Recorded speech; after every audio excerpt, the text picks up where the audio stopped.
Over the past several months, we've heard inspiring stories of doctors and frontline workers fighting the COVID 19. We also come across some miraculous survival stories of COVID patients and a few vaccine success stories that give us hope for the future. However, when we talk about these vaccine stories, we often forget the crucial contribution of those who have risked their lives by stepping forward as volunteers for COVID 19 vaccine trials. Today, we're glad to have Deepak Paliwal, an Indian origin UK citizen, who joins us from London to share his journey and experience of being a human volunteer for the coronavirus vaccine led by Oxford University. Mr. Paliwal, thank you for joining us. Thank you, Mudit. Pleasure. So, before we dwell upon your journey as a volunteer for COVID-19 vaccine trials, tell us something about yourself and what do you do? Mudit, I'm in London for the last decade, literally, and working as a pharmaceutical consultant. My wife is a pharmacist, and we both are literally of the same background, pharma background. One into clinical side, and I'm into the marketing side of that. So how did the idea of volunteering for human trials for the COVID-19 vaccine come to you? What was the motivation? Motivation was simple, that there was so much of negativity going around. When you, country after country, we were hearing only deaths, the fight against COVID. There's no positivity around that, some medication or something like that. Doctors were struggling, nurses were struggling, paramedics were struggling. The care homes, there were a lot of death. And then suddenly there was a study which Oxford University was doing, and they were asking for volunteers. So one of my friends messaged me that, can you look into this, that it's an interesting thing, will you like to apply?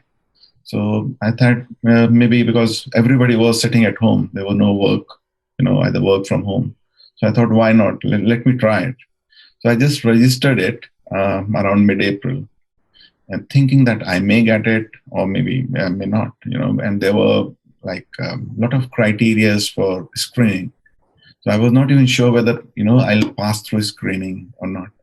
So I applied and they called me for a screening. So I went over there. It was a tedious one. So they screened, blood test, everything. And I always used to think that I'm a little bit overweight, which people whom I'm living with and my friends used to say.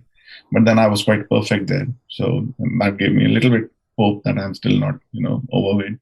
And they said, okay, welcome. This is the date, 11th of May.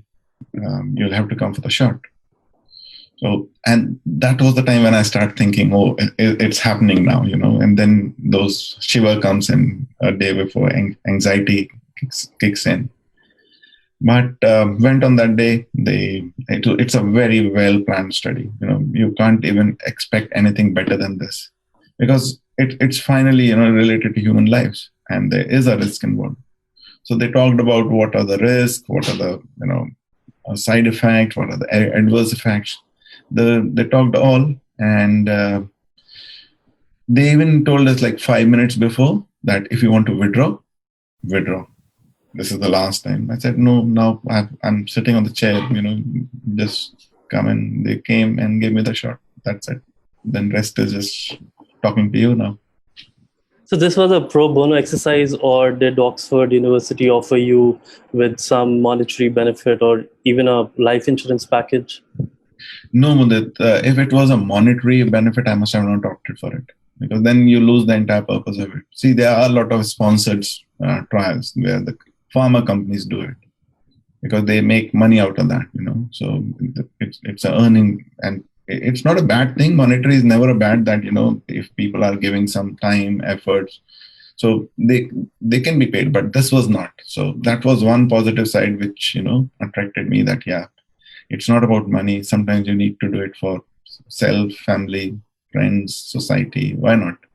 Sometimes it has to be different. How did your family react to this decision of yours? I know, it was your individual choice, but then you need support from friends and family when taking a step like this. See, I talked to Pearl, my wife. She's also a pharmacist, so we were aware of the, what clinical trials are, and I think the most important part which came into our mind was we are very far from home. You know, if something goes wrong, we can't go to India. Neither my family can come from India, and she said, "It's your call. I'll not say do it or don't do it, but think twice, thrice, as many times you can, and then jump into that." So it was not that she was against, but yeah, she was worried, and little bit the reality when strikes you, right? And then the point was, it can go other way around. If I get a vaccination, I may be just more exposed to the virus. So it was me getting the virus instead of my saving from virus, And she was working during the entire lockdown or whatever the period. Being a pharmacist, she is a responsible one, so she has to go. And even she must have got exposed. You are at the forefront, and then getting it back to me, and the entire clinical trial goes for a toss, at least for an individual. So that was the point. And coming back to the home parameter in India, I have not told them. I told them very, very late, very late. So mom was, no, you have done it. Sister was little bit, try not to do these things again. Brother was fine. But then, yeah, if I must have told them, they must have not agreed for sure. Whereas on Pearl's side, my father-in-law is a pharmacist, so he understands, what pharmacy is, what clinical trial. He was quite encouraging. So that was one positive point. Could you share your experience of getting the experimental vaccine? When did this happen? I believe this was phase 1 in UK or London, if I may say. Yeah. Could you expand on the process involved? See, once again, I'll come back to you was talking about how the family reacted. Phase 1 is basically, the animal studies, and that takes a long time. So this hardly took like 3-4 months because the virus came into existence in, let's say, December. And April, we were sitting with the phase 2 where the healthy volunteers were needed for the trial. So in the phase 2, they asked for 1,000 volunteers. So 1,000 volunteers were all healthy volunteers. And reason being, at least if you are healthy, you can, if something goes wrong, your body can fight it out for you. And phase 3 gives me positivity that there's something good happened in phase 2. Because if there was no positive results in phase 2, they'll not expand to another 10,000, which happened as early as July. So the phase 3 has started with 10,000 patients in different countries. And so that, they'll be exposed to different, you can say genes, different type of human bodies, how the body reacts. For example, if you talk about UK, there were double of the death as compared to whites were in BAME. BAME stands for Blacks, Asians, and Minority Ethnics. Ethnic minorities, sorry. So that's the, the severity of the disease, or you could say. So if they don't do trial across different races, they'll not get a perfect vaccination. And that's why when I think that being an Indian, I was there. We are not told how many Indians are there, though press are aware of that. So I can't say that how many Indians or Asians or, any person is there. But they required people from different backgrounds. And I feel lucky that I was one of them. So that, if something can happen through the Indian genes and they can discover something good, so it'll help the entire, all of us. And what was the screening process like? Could you share some details on that? See, screening was the first, like blood pressure, the liver function test, hemoglobin, which are required when you get a vaccine, which gets affected directly. So it was a tedious one. And even after getting vaccine, we were supposed to fill an e-diary, which covers multiple parameters across. So took around, initially it used to take half an hour, but when you get used to it, then you catch up with the speed. But we have to take the thermometer, like the, what you'd say, the measurement of the temperature. And then, whatever you're feeling dizzy, you're feeling like cough is there. So all those parameters were on daily basis. It was on the scale, you have to rate it from 0 to 10. What is the specific And if you're taking any medication, you have to tell them, even like if you feel feverish and if you're taking paracetamol, you have to inform them. Then there can be a drug clash. So if I understand correctly, during the screening, they do go through all the vitals, but they also check if you are diabetic or Yes. hypertensive or hypotensive, right? And Yes. all these factors may rule you out from the trials. Of course, even if you're a smoker, because this is affecting your lungs, as such the disease. So if you're a smoker, then your lungs are already weak. So these are the things. If you're asthmatic, because asthmatic people were getting affected more initially. So if you see this entire thing has moved around quite a lot. So even like on a social side, when we started the lockdown, so every one of us was something like wow, wow, wow. Means we have faced this lockdown for the first time. Second one, we were okay, now what to do, because we are sick and tired now, because that excitement of lockdown was over. And then the third one was means everything is gone for a toss. So we have traveled the entire phase quite differently each month. Now we are sick and tired, and that's the shocking part. Like when we need to get it more strong, especially in India, we don't want to do it. And I was telling somebody that right now there are two medications for this available, but we are not using it properly. One is the mask, second is the social distancing. These are the two most important medications before any vaccines come into picture, and we should use these two medications.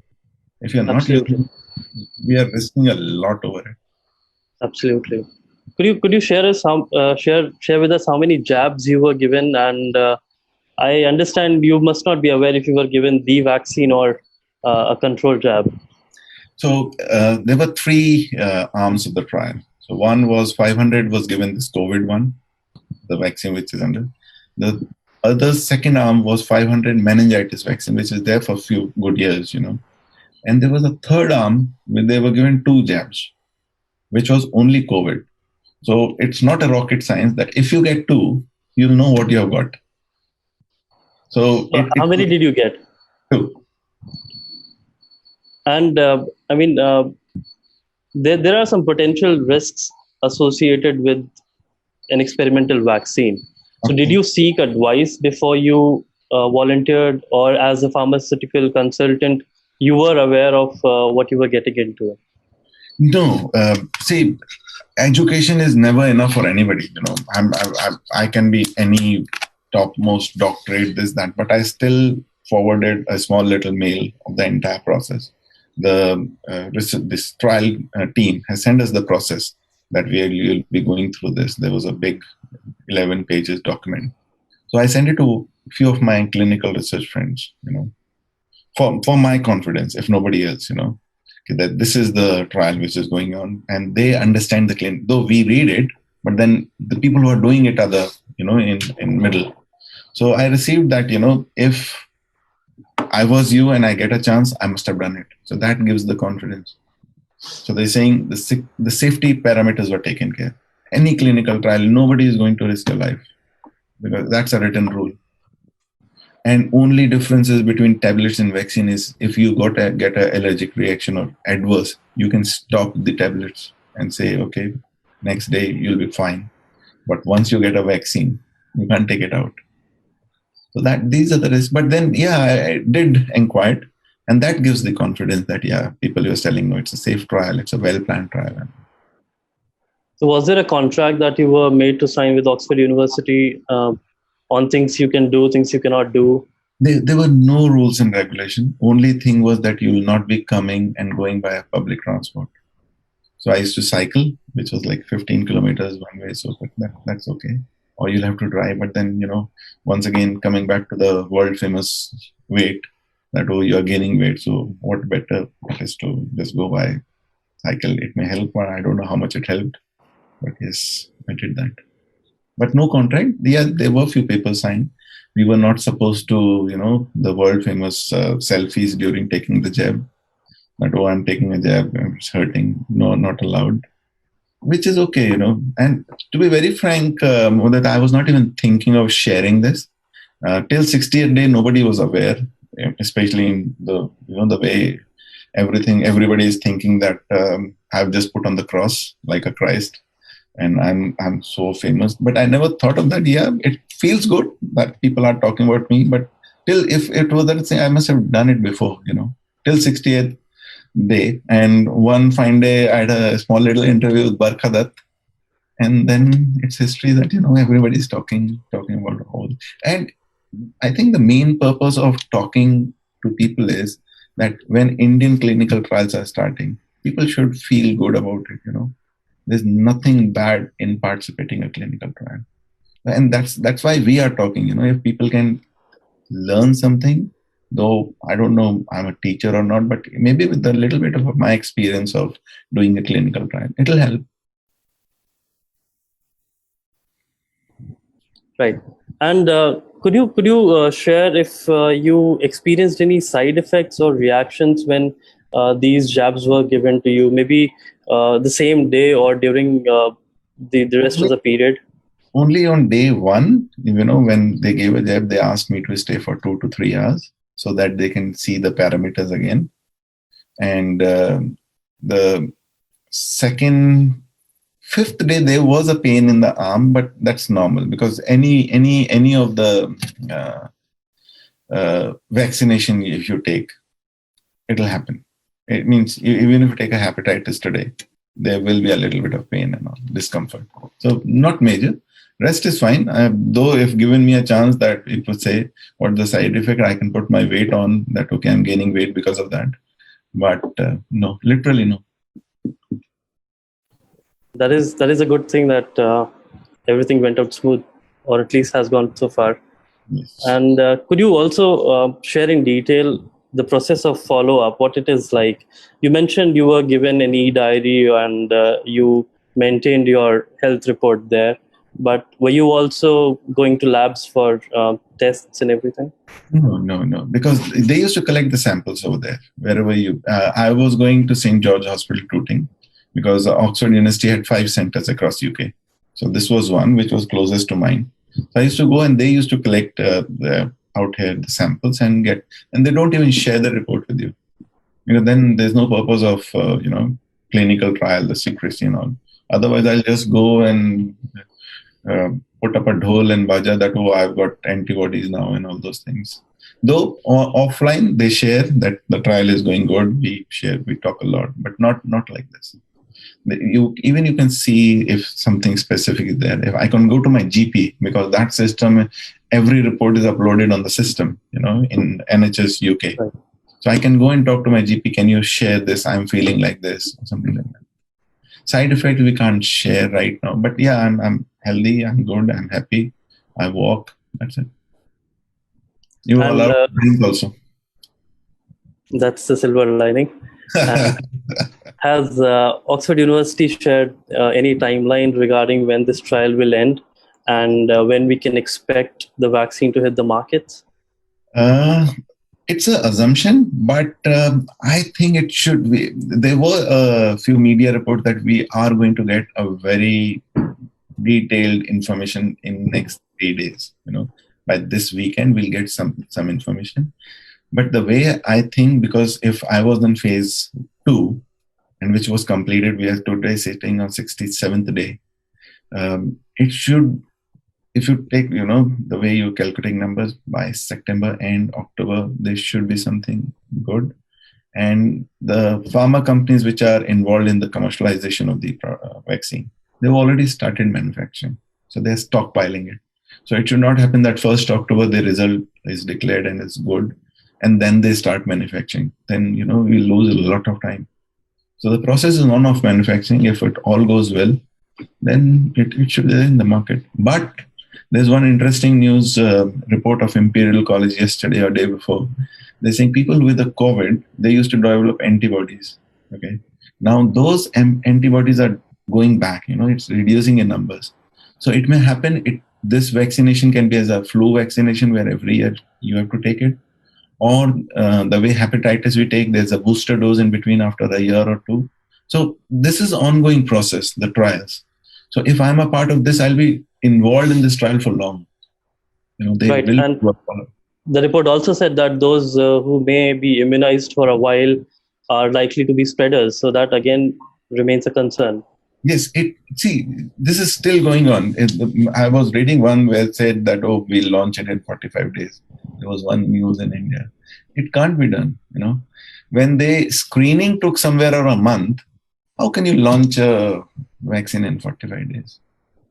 I wish it was true, but then it can't be, it can't add up to the safety aspects and multiple things.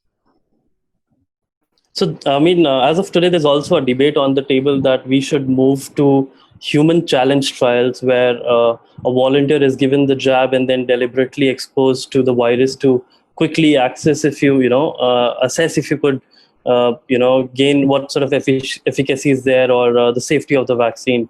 And on the other side, we have all these over 150, I think, companies that are conducting regular trials, which I think, according to Anthony Fauci, could take as long as 18 months or longer for identifying a safe candidate or a safe vaccine. So, as a pharmaceutical consultant yourself, which side are you on? Do you think we can transition to human challenge trials over this for a faster silver bullet? What microbiological labs are going to do if you inject? It's a simple thing. I'm being in pharmacy, and I used to go to a microbiology lab quite a lot. They culture it, right? It's a simple thing. Instead of injecting, you culture it, expose it to virus, it'll show whether it's affecting. You need not infect a human body. Why? When you can do it outside in the same environment, same condition, you get the same result. How do we do antibiotic testing, which is very less in India? So we see that how many, which antibiotic is perfect to kill that. So I don't think so. Injecting a human body will ever be a thing. Means it sounds weird to me. Why? Not exactly injecting. The idea is you're given a vaccine. In your case, you're given a vaccine, but then you're not exposed to the virus, and you're told to avoid all possible ways wherein you may contract the virus, right? But in a human, I'm doing the exactly way you will do. So I'm no different from you. If you are wearing mask, I'm also wearing mask. See, basically, if they say, no, you come by public transport, the clinical research is on a risk. Trying to understand that, if I say, no, I'll come by public transport, why should I expose during the trial? It's a controlled trial. It's a double blind trial, So they won't risk otherwise they'll not get the exact data. Now, if I develop antibodies, which possibly, yes, I have got, and then I'm moving around, then I'm really exposed to a virus across. Oh, though I'm not going and kissing somebody with the infection, I get your point. What I'm trying to convey is there is this option of a human challenge trial where a volunteer is given the vaccine, and then, like, you have to eventually wait for the antibodies to show up. In that case, the volunteer will be exposed to the virus so that you can quickly gain what sort of efficacy and safety the vaccine is showing against the virus. Of course, the virus is given in a very controlled manner, and there's a whole lot of sophisticated medical that's involved in such trials. But are you in favor of a trial like that, which gives us a faster result for a vaccine? I'm seriously no. Nobody will do it. It's the same thing. What you're doing can be done in a lab. If I've got antibodies, you take a sample, culture it, expose to the virus, you'll know it. So why to inject a person when you can do the same thing in a lab? Otherwise, what microbiologists are going to do? What biochemists are going to do? Everybody is playing their role. I don't think so that person should be. Then, if you're developing, let's say, a cancer drug, so will you expose somebody to cancer? No. Yes, you take the sample of the blood out, you expose into the lab, but not the human. Human life matters, Though sometimes it hardly looks like, but then it really matters. Every individual is an important person. Right. Deepak, I'll have one final question for you, and that is somewhere regarding the scene in India. We've initiated, I think, phase 1, or if it's a combined thing, maybe phase 1, phase 2 together for a couple of potential candidates. Now we're doing it for 1,000 volunteers as of, I think, a couple of days before we started with 1,000 volunteers. What kind of message do you have for? Sorry, just a minute. Sorry, I'm just getting a call on Skype because everybody, I'll just say, do it. Don't worry. You're doing something good for somebody. I'm sorry, I'm getting that call, but you're doing something good. Please do it. And there's no turning back. All will be good. You're doing something good for everybody. Right. Deepak, thanks a lot for speaking with us. And I wish you good health and a positive result in the coming months.